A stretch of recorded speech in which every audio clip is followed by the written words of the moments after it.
दिखाई दे रहा है ऐसी आके तो आप समझ जाते हैं कि सामने कुछ खतरा है, गाड़ी को आप धीरे कर लेते हो। ये तो रही यातायात का, रोड पर आप चल रहे हो इस चीज की। लेकिन असल जिंदगी में ऐसा कुछ सिग्नल नहीं होता कि आदमी आभास कर ले कि आगे खतरा है।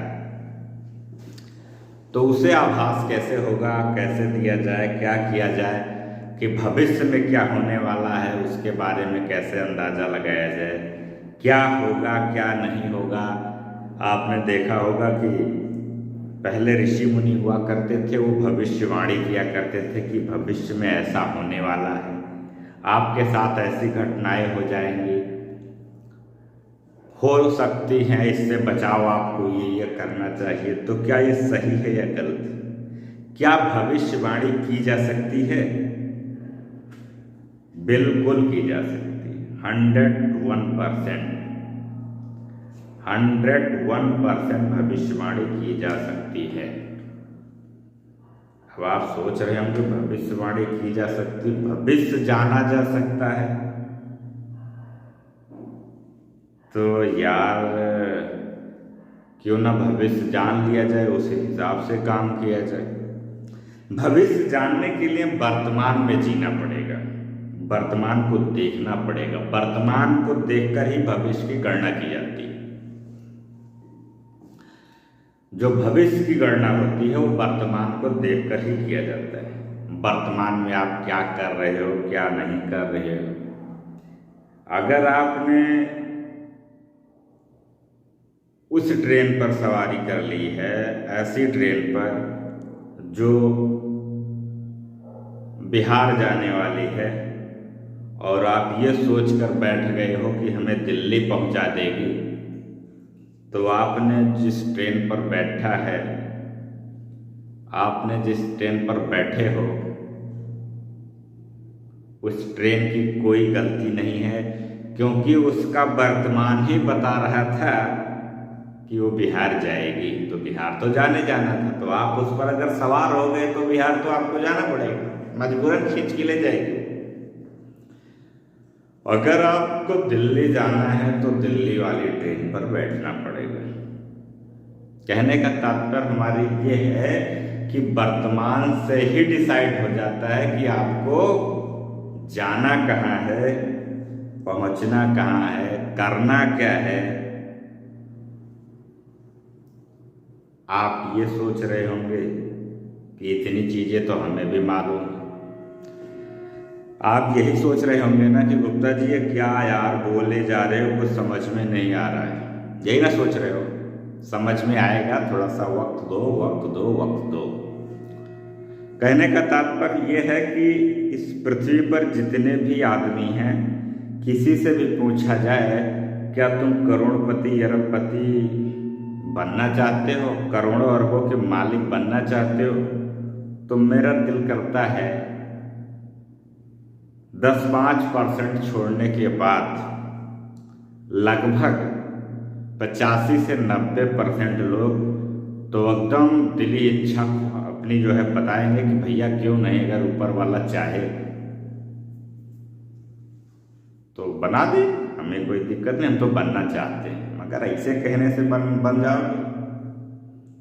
थोड़ी देर पहले मैंने कहा क्या कहा कि वर्तमान को देखकर लोग भविष्य की गणना करते हैं। अगर आप उस प्लेटफॉर्म पर बैठे हैं जिस पर केवल पैसेंजर ट्रेनें आती हैं, तो आपके जो ब्रेन की गति है वो पैसेंजर जैसी हो जाएगी। अब आप ये सोच रहे होंगे कि गुप्ता जी ये क्या बोल रहे हो यार, पैसेंजर वाला ट्रेन कुछ समझ में नहीं आ रहा है। समझ में आएगा, इतना जल्दी अगर समझ में आ जाता तो साला आज लफड़ा काहे होता। अभी तक आपने जिस भी ट्रेन पर बैठा उससे अभी कोई मतलब नहीं है। अभी आप सुनने के बाद अब कौन सी ट्रेन पर बैठते हो ये डिपेंड करता है। तो पहला नंबर, आप अपनी गाड़ी को चेंज करो।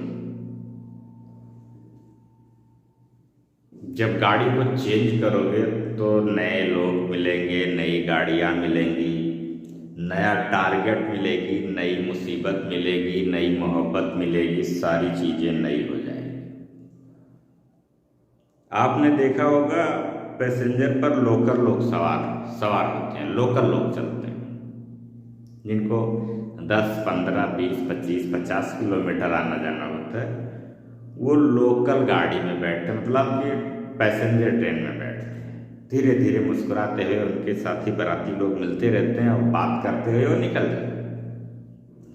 लेकिन जिनको 500, 800, 1000, 1500 किलोमीटर, 2000 किलोमीटर ट्रेवल करना है, जाना है, तो वो सोचते हैं यार सफ़र लंबा है, तो लंबा सफ़र होने के कारण थोड़ा एसी गाड़ी मिलती, थोड़ा कम समय लगता है, सुकून शांति वाली मिलती, तो उस हिसाब से वो गाड़ी को चूज करते हैं। तो इसका तात्पर्य है कि आप किस तरह से ज़िंदगी जीना चाहते हैं, लोकल पैसेंजर गाड़ी की तरह, सुपरफास्ट की तरह, कि फ्लाइट से लैंड करना चाह रहे हो। वो आज अपने दिमाग में पहले ये डिसाइड करो कि आप ज़िंदगी जीना कैसे चाह रहे हैं। जैसे ये सिग्नल, ये जो आपको चित्र दिखाई दे रहा है, ये बता रहा है कि आगे तकलीफ है, रोड गड़बड़ है, तकलीफें हैं, आगे दिक्कत हो सकती है, ठीक है ना, आगे खतरा है। जब ऐसा सिग्नल आपको दिखाई दे तो आपको ये मालूम हो जाता है कि आगे खतरा है। और ज़िंदगी में अगर आप एक ही गाड़ी पर सवार हो और उसी से चल रहे हो, कुछ भी नहीं हो रहा है, तो 100% ये कंफर्म कर लो कि आगे ज़िंदगी आपकी खतरनाक है। ये सोचने से कुछ नहीं होगा कि हम 1 दिन में इतना कमा लेंगे, 2 दिन में इतना कमा लेंगे, 20 दिन में इतना कमा लेंगे, 5 साल में तुम मारेंगे किला कर देंगे। कुछ नहीं कर सकते हो, क्योंकि जो तुम्हारी चलने वाला साधन है, चलने का साधन, स्पीड, मोहल्ला, लोग मिलने वाले, वो वही लोग हैं जिन्होंने आज तक आपको 20 साल 25 साल तक चलाया और रिजल्ट 0 सन्नाटा आया। 0 सन्नाटा आने का सिर्फ और सिर्फ एक रीजन था कि आपकी जो ट्रेन थी ना, वो बिहार जाने वाली पर बैठे थे आप, तो राजधानी कैसे पहुंचाएगी, दिल्ली कैसे पहुंचाएगी आपको। अगर भारत की राजधानी जाना है तो भारत की राजधानी वाला जो उधर से गुजरे ट्रेन, उस ट्रेन पर बैठो। मंजिल पानी है तो मंजिल वाले रास्ते पर चलो। जब मंजिल वाले रास्ते पर चलोगे तभी मंजिल मिलेगी, न कि गधों के साथ रहकर घोड़े की तरह दौड़ नहीं सकते, सिर्फ बोझा उठा सकते हो, बोझा उठा सकते हो और सिर्फ बोझा उठा सकते हो।